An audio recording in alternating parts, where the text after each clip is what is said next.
اور مختلف جزیروں پر فلائٹ MH370 سے منسلک یا مشتبہ سمندری ملبہ ملا ہے۔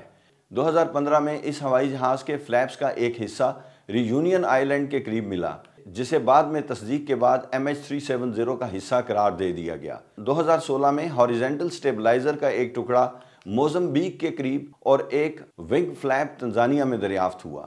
اگلے چند برسوں میں 30 سے زائد ایسے ملبے کے ٹکڑے مختلف مقامات سے ملے جو سمندری لہروں کے بہاؤ کے لحاظ سے ممکنہ طور پر MH370 کے راستے سے مطابقت رکھتے تھے۔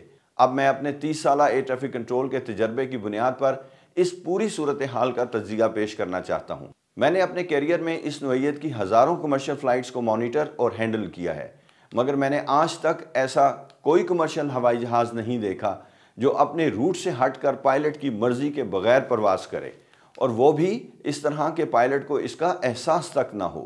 میں نے اپنی پوری سروس میں ایسا کوئی واقعہ نہیں دیکھا کہ کسی کمرشل فلائٹ کا کمیونیکیشن فیلئر ہو جائے، یعنی ایئر ٹریفک کنٹرول کے ساتھ اس کا وائرلیس پر مکمل رابطہ ختم ہو جائے اور پائلٹ اپنی کسی بھی ایمرجنسی کی اطلاع ایئر ٹریفک کنٹرول کو نہ دے سکے۔ جہاز کے اندر ہمیشہ متعدد کمیونیکیشن ذرائع موجود ہوتے ہیں جن میں ڈیٹا اور وائس دونوں کے لنکس شامل ہیں۔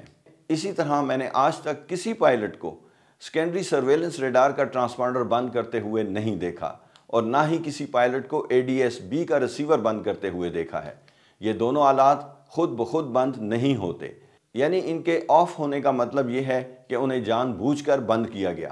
تاہم ہوائی جہاز میں ایک سسٹم ایسا موجود تھا جو بند نہیں کیا گیا، اور وہ تھا سیٹلائٹ ڈیٹا یونٹ SDU۔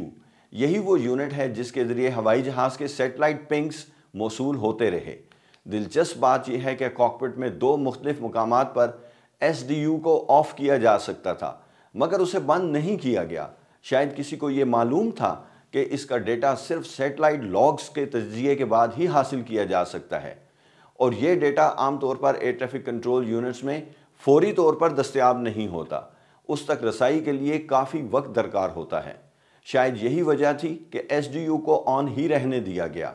بعد میں انمار سیٹ کے ڈیٹا کے تجزیے کے بعد پتہ چلا کہ جہاز 6 گھنٹے تک سمندر میں ایک ہی سمت میں پرواز کرتا رہا، حتیٰ کہ ایندھن ختم ہونے پر کریش کر گیا۔ اس کے بعد سیٹلائٹ پنگز کا بند ہو جانا اس بات کی تصدیق کرتا ہے کہ جہاز کا انجن مکمل طور پر بند ہو چکا تھا۔ ممکن ہے اس وقت تک ہوائی جہاز میں موجود دونوں پائلٹس یا تو فوت ہو چکے تھے یا جان بوجھ کر خودکشی کے لیے ہوائی جہاز کو آٹو پائلٹ پر سیٹ کر کے خاموش ہو کر بیٹھ گئے تھے۔ اب تک دستیاب تمام شواہد پائلٹ کی شمولیت کی طرف اشارہ کرتے ہیں، کیونکہ اس واقعے میں کئی ایسے اقتدامات کیے گئے جو بغیر پائلٹ کی مداخلت کے ممکن نہیں تھے۔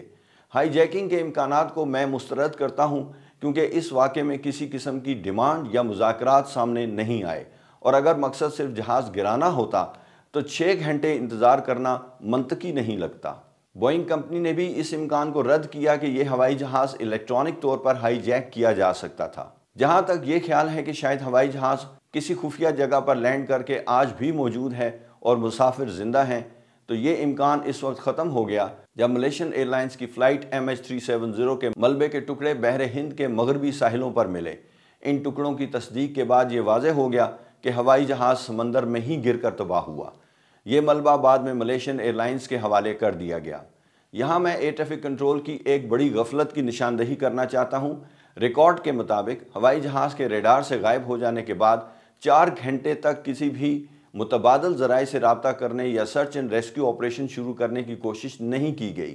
یہ قیمتی وقت ضائع ہوا۔ اگر اس دوران میں ہوا میں موجود دیگر فلائٹ سے ڈسٹریس فریکوینسی پر رابطہ کروایا جاتا تو شاید رابطہ ہو جاتا، یا سمندر میں گرنے والے ہوائی جہاز کے ایمرجنسی لوکیٹر بیکن سے سگنلز پک کر لیے جاتے، جس سے اس کی کریش سائٹ کا ٹھیک پتہ چل جاتا۔ تاہم ان تمام تجربات کے باوجود اس حادثے کی حقیقی وجہ صرف بلیک باکس ملنے کے بعد ہی معلوم ہو سکے گی، اور یہ کوئی نہیں جانتا کہ وہ کب اور کس حالت میں ملے گا۔ دنیا کی سب سے بڑی اور مہنگی سرچ کے باوجود فلائٹ MH370 کی گمشدگی آج بھی ایک معمہ بنی ہوئی ہے۔